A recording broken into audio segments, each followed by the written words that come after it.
Israel के दो बड़े दुश्मनों का खात्मा पिछले 24 घंटे में हो गया है, जिसमें हमास चीफ इस्माइल हानिया भी शामिल हैं। ईरान के इस्लामिक रिवोल्यूशनरी गार्ड कॉर्प्स ने हानिया की मौत की पुष्टि की है। आईआरजीसी ने एक बयान जारी किया है, कहा है कि तेहरान में उसके आवास को निशाना बनाते हुए हमास प्रमुख इस्माइल हानिया और उनके एक गार्ड यानी कि बॉडीगार्ड की हत्या कर दी गई है।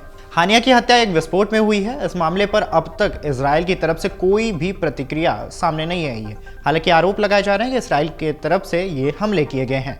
हानिया ईरान के राष्ट्रपति मसूद पेजेश्कियन के शपथ ग्रहण में शामिल होने तेहरान पहुंचे थे।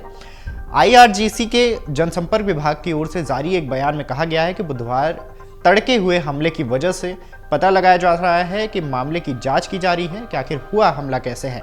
हानिया के साथ ही उसके बॉडी गार्ड को भी मार दिया गया है। बता दें कि इस्माइल हानिया मंगलवार को ईरान के नए राष्ट्रपति के शपथ ग्रहण समारोह में शामिल हुआ था। उसने ईरान के सर्वोच्च नेता से मुलाकात भी की थी। तेहरान में हुए इस हमले की जिम्मेदारी अभी किसी ने नहीं ली है। हालांकि ईरान के मीडिया इस हमले के पीछे इजराइल का हाथ बता रही है। हमास की राजनीतिक शाखा के प्रमुख इस्माइल हानिया की ईरान की राजधानी तेहरान में हत्या हुई है। इस्माइल हानिया की हत्या का आरोप इजराइल पर लग रहा है। अभी तक इजराइल ने इसको लेकर कोई आधिकारिक बयान जारी नहीं किया है। इस्माइल हानिया हमास के मौजूदा चीफ थे, जिन्हें 6 मई 2017 को हमास ने खालिद मशाल की जगह अपना प्रमुख चुना था। हानिया की पैदाइश गाजा के एक शरणार्थी शिविर में हुई थी। हानिया ने गाजा के अल जहर संस्थान में शिक्षा प्राप्त की है और गाजा के इस्लामिक विश्वविद्यालय से अरबी साहित्य में स्नातक की डिग्री हासिल की है। इस्माइल हानिया को साल 2018 में अमेरिका ने आतंकवादी घोषित किया था। इस्माइल हानिया हमास की राजनीतिक शाखा का प्रमुख था। साल 2006 में फिलिस्तीनी के आम चुनाव में हमास की जीत के बाद से ही संगठन में हानिया का दबदबा बढ़ने लगा था। उसे गाजा पट्टी में फिलिस्तीनी प्राधिकरण का प्रधानमंत्री नियुक्त किया गया। इस दौरान मिस्र से गाजा पट्टी में आयातित वस्तु पर भारी कर लगाकर हानिया ने अपनी संपत्ति कई गुना बढ़ा ली थी। साल 2014 में हमास द्वारा सभी व्यापार पर 20% कर लगाए जाने की घोषणा की गई थी। एक रिपोर्ट में दावा किया गया है कि इन करों की वजह से हमास के 1700 टॉप कमांडर करोड़पति बन गए थे। इस्माइल हानिया साल 1987 में हमास से जुड़ा था।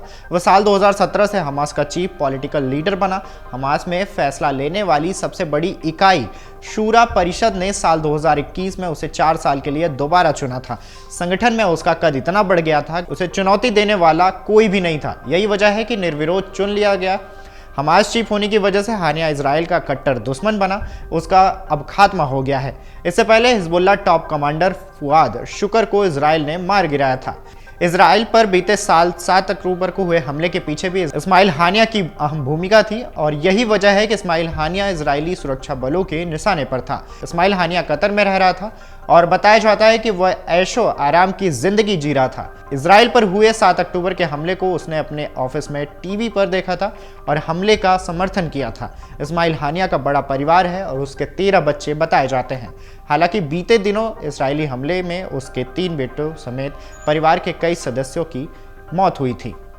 अगर आप ये वीडियो YouTube पर देख रहे हैं तो हमारे चैनल को सब्सक्राइब करें और बेल आइकन को दबाना ना भूलें। अगर आप Facebook पर ये वीडियो देख रहे हैं तो हमारे पेज को लाइक करें।